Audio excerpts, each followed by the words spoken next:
They laughed when you stopped talking. They thought the silence meant you had nothing left. No arguments, no power, no presence.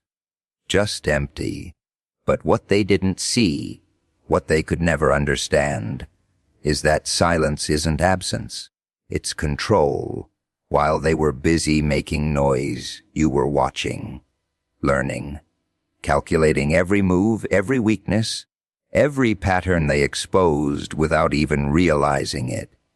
See, people fear what they can't read, and nothing is harder to read than a mind that chooses not to speak.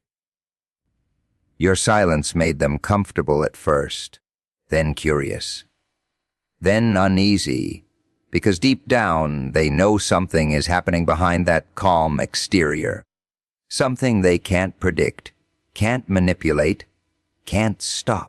They call it weakness because that's the only way they can cope with it. But silence isn't surrender. It's strategy. They think silence means you have nothing to say, that you've run out of words, out of confidence, out of relevance. They look at you standing there, calm and quiet, and they fill in the blanks with their own assumptions. Weak, lost, defeated. It makes them comfortable to believe that, because noise is the only language they understand. But silence isn't empty. It's deliberate. Every word you don't say is a decision. Every reaction you hold back is control tightening its grip. While they rush to speak, to prove, to defend, you step back. Not because you can't keep up, but because you don't need to. You're not playing their game. You're watching it unfold. People expose themselves when they think no one is paying attention. They reveal their fears, their insecurities, their intentions, all wrapped in careless words and impulsive reactions. And the quieter you become, the more they talk. They start explaining things you never asked about, justifying actions you never questioned, showing cracks they thought were hidden. That's the illusion of silence. They think you're giving them nothing, but in reality, they're giving you everything. Control doesn't always look loud. It doesn't need to dominate a room or overpower a conversation. Real control is subtle. It's knowing when to speak and choosing not to. It's feeling the urge to react and letting it pass. It's understanding that not every moment deserves your voice. Because once you speak, you reveal your position. You show your cards. You give people something to respond to, something to challenge, something to twist. But when you stay silent, you remain unreadable, untouchable in a way that frustrates them. They can argue with your words. They can attack your opinions. But they can't fight what they don't understand. And that's where the discomfort begins. At first, they ignore it. Then they notice it. Then they start to question it. Why aren't you reacting? Why aren't you defending yourself? Why aren't you playing along? The silence starts to echo in their minds, louder than anything you could have said, because silence forces people to confront themselves. Without your response to guide the situation, they're left alone with their own thoughts. And most people aren't comfortable there. So they push. They provoke. They try to pull you back into the noise, back into a place where they feel in control again. They want a reaction, any reaction, because that's how they measure power. If they can make you respond, they can feel like they've moved you. But you don't move. Not because you can't, but because you understand something they don't. Power isn't in constant expression. It's in restraint. Silence is where clarity forms. It's where emotions settle and intentions sharpen. It's where you decide what actually matters and what deserves to be ignored. And most of what people throw at you isn't worth the energy it takes to respond. They see silence as a gap. You see it as space. Space to think, to observe, to choose your next move without pressure, without distraction. And while they're busy trying to fill that space with noise, you're shaping it into something they can't predict. Most people react without thinking. It's almost automatic. A word triggers them, a look offends them, a moment challenges them, and they respond instantly. Loud, emotional, desperate to prove something. They think speed is power. They think the fastest response wins. But reaction is predictable. It follows patterns. Same tone, same energy, same outcome. You push them, they push back. You provoke them, they explode. It's a script they don't even realize they're following. And once you see the script, you can control the scene. Observation breaks that cycle. When you don't react, you create a pause. And in that pause, everything becomes visible. You notice the shift in their voice, the hesitation behind their confidence, the cracks in their logic. You see what they're really trying to do, not just what they're saying. Because words are rarely the truth. They're distractions, masks, performances designed to hide intention. People say what sounds right, but their behavior tells the real story. And behavior is something you can only understand if you're watching, not reacting. Reaction blinds you. It pulls you into the moment and locks your focus on defending yourself, proving your point, protecting your ego. You stop seeing clearly because you're too busy being involved. You become part of the chaos instead of understanding it. Observation keeps you outside of it. You don't rush to speak. You don't rush to judge. You let things unfold. And as they do, people reveal more than they ever intended. The longer you stay calm, the more they fill the silence with their own exposure. They start repeating themselves, contradicting themselves, showing exactly where they're unsure, exactly where they're trying too hard. And all of it happens because they think you're not doing anything. But you are. You're collecting information. Every detail, every inconsistency, every emotional shift. You're building a picture while they're busy performing. And by the time they realize it, you already understand the situation better than they do. That's what makes observation powerful. It turns time into an advantage. While they rush, you wait. While they guess, you know. While they react, you decide. And decision is always stronger than reaction, because reaction is driven by emotion. It's unstable, impulsive, easy to manipulate. Anyone can trigger a reaction if they know where to push. It doesn't take intelligence, just the right pressure. But observation requires control. It means holding back when everything in you wants to respond. It means choosing awareness over impulse. It means being comfortable with silence while others grow uncomfortable inside it. And that discomfort makes them careless. They start trying harder, talking more, revealing deeper intentions just to get something from you. A response, a sign, anything that proves they still have influence over you. But the more they try, the more they expose. Because they don't realize that every second, you're not reacting, you're learning.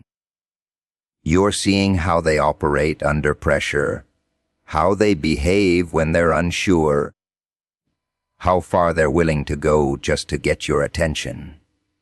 And once you see that, you don't need to react. You already understand how it ends. People trust what they can understand. Patterns make them comfortable. Predictability makes them feel in control. They like knowing how you think, how you react, what you'll say next. It gives them a sense of safety, a way to prepare, a way to stay one step ahead. So they study you. They watch how you respond under pressure, how you handle attention, how you deal with conflict. Every reaction you give becomes data. Every word you speak becomes a clue. Slowly, they build a version of you in their minds. Something they believe they can read. Something they believe they can manage. And once they think they understand you, they stop being careful. That's where mystery changes everything.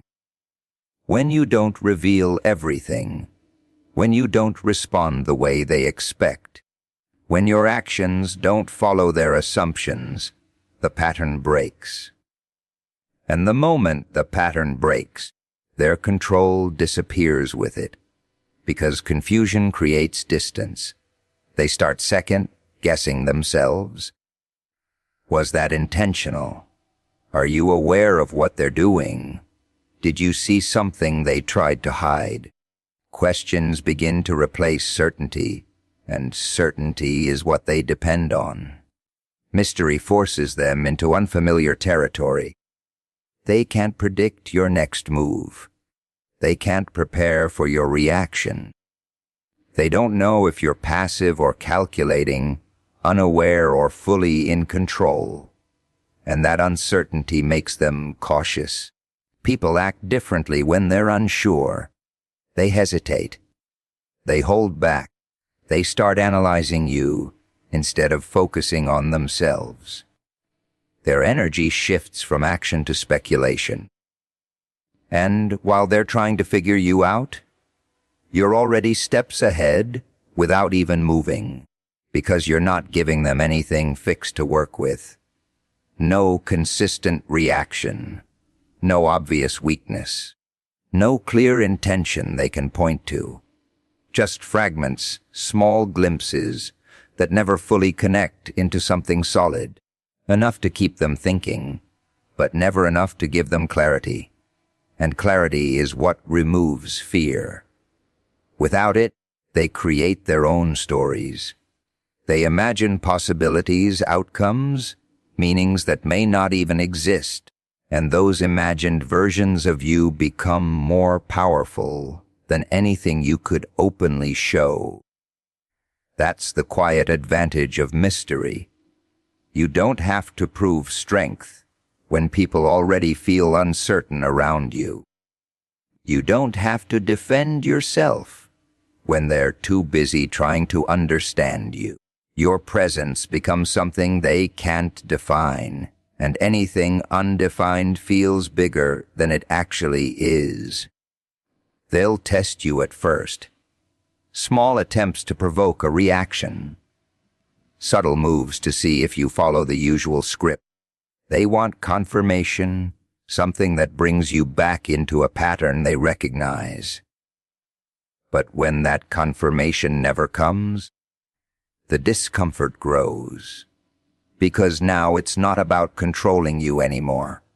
It's about figuring out what you are. And the less they understand, the more careful they become. Their words change. Their tone shifts. Their confidence starts to carry hesitation underneath it. Not because you've done anything obvious, but because you haven't. You've removed the predictability they rely on. And without predictability, they lose the ability to plan against you. Every move becomes a guess. Every interaction becomes uncertain. That's where power shifts. Not through force, not through dominance, but through absence of clarity. Through the simple choice of not revealing everything, not explaining everything, not reacting in ways that make you easy to define. Because once people can't define you, they can't control you.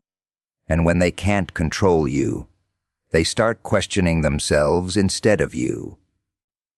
They become slower, more cautious, more aware of every step they take around you. Not because you demanded it, but because they don't know what happens if they don't. Most people wear their emotions on the surface. You can see it in their eyes, hear it in their voice, feel it in the way they react. Anger spikes, excitement leaks out, fear hides badly behind forced confidence. It's all there, unfiltered, immediate, easy to read.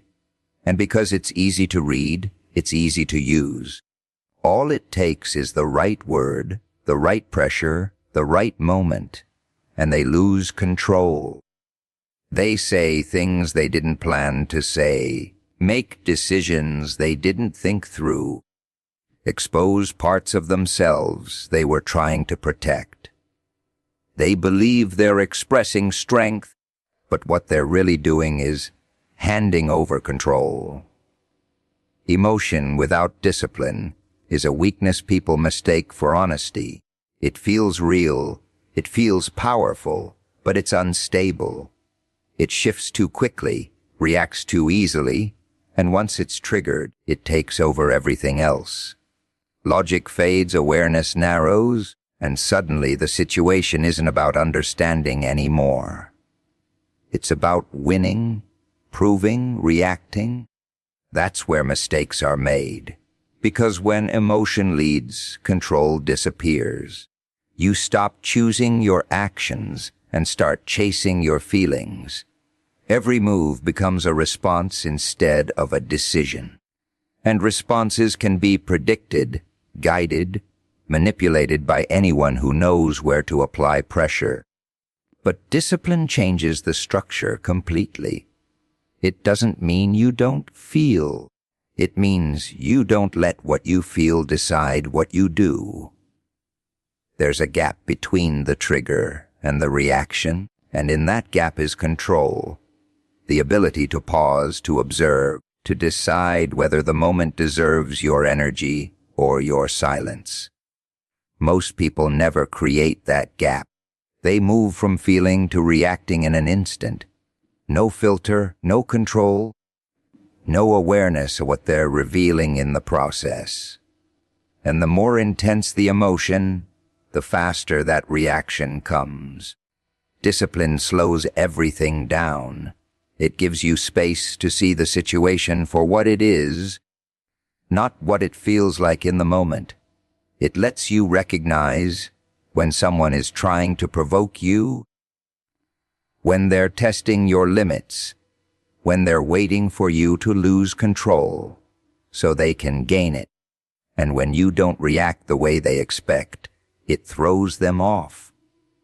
They push harder, trying to break that control. They raise their voice, change their tone, shift their approach. Not because they're confident, but because they're frustrated. They're used to reactions. They depend on them, but you stay steady. No sudden shifts, no visible cracks, no emotional spikes they can grab onto. Just consistency, calm and control. And that consistency becomes unsettling. Because now the dynamic has changed. They're reacting, and you're not. They're trying to influence, and nothing is moving. Their usual methods stop working. Their confidence starts to rely on guesswork, and the control they thought they had begins to slip. Emotional discipline doesn't make you cold. It makes you precise. Every word you choose to say has intention. Every action you take has direction. Nothing is wasted on impulse or driven by momentary feeling.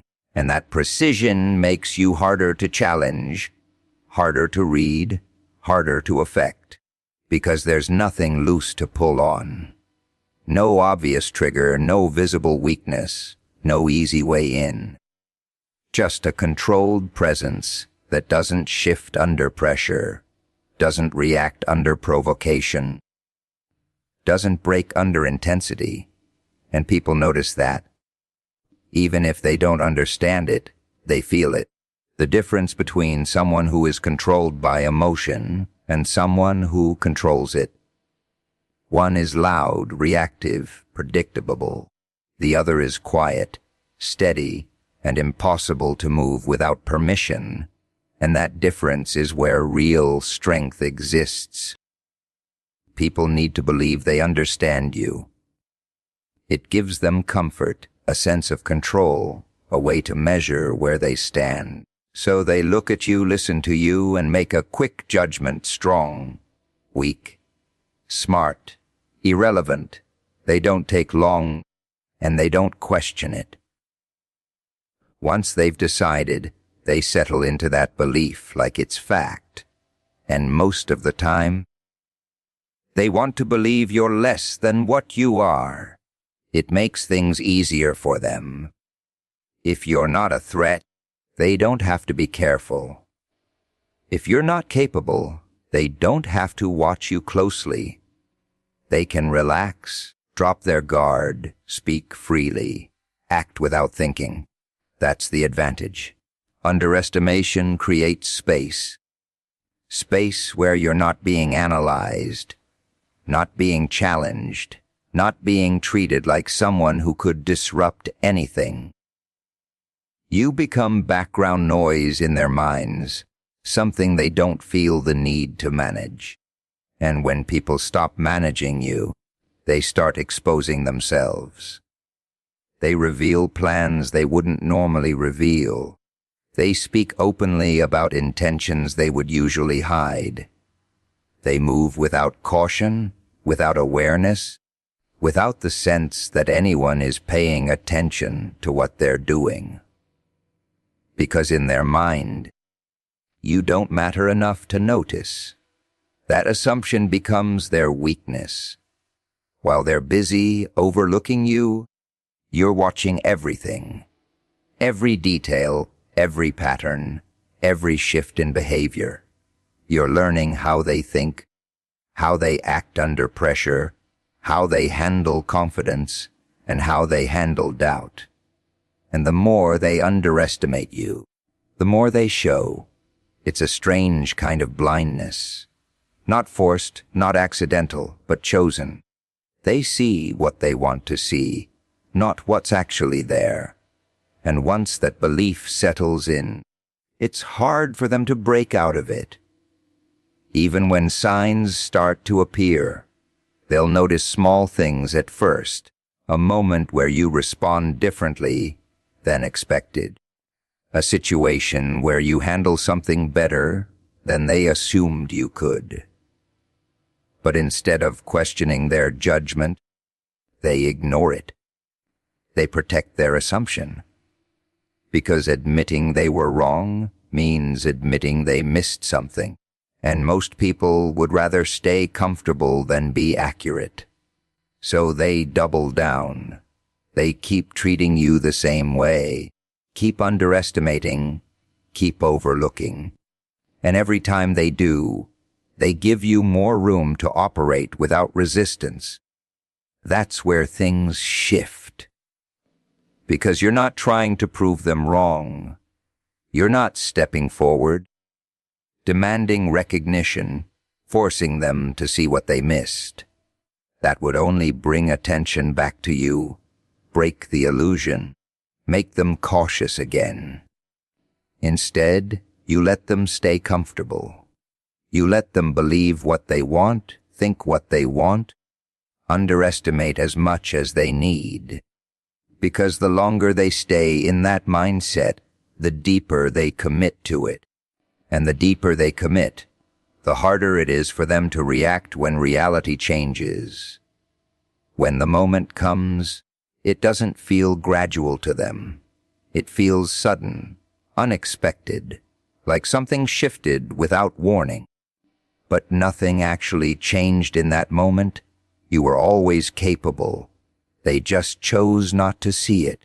And now they're forced to face a version of you they never prepared for. A version they didn't study, didn't predict, didn't consider a possibility. And because of that, they don't know how to respond. Their confidence hesitates. Their reactions slow down. Their certainty turns into doubt. All because they believed something that was never true. Underestimation doesn't limit you. It limits them. It traps them in a false understanding, a narrow view that blinds them to what's really happening.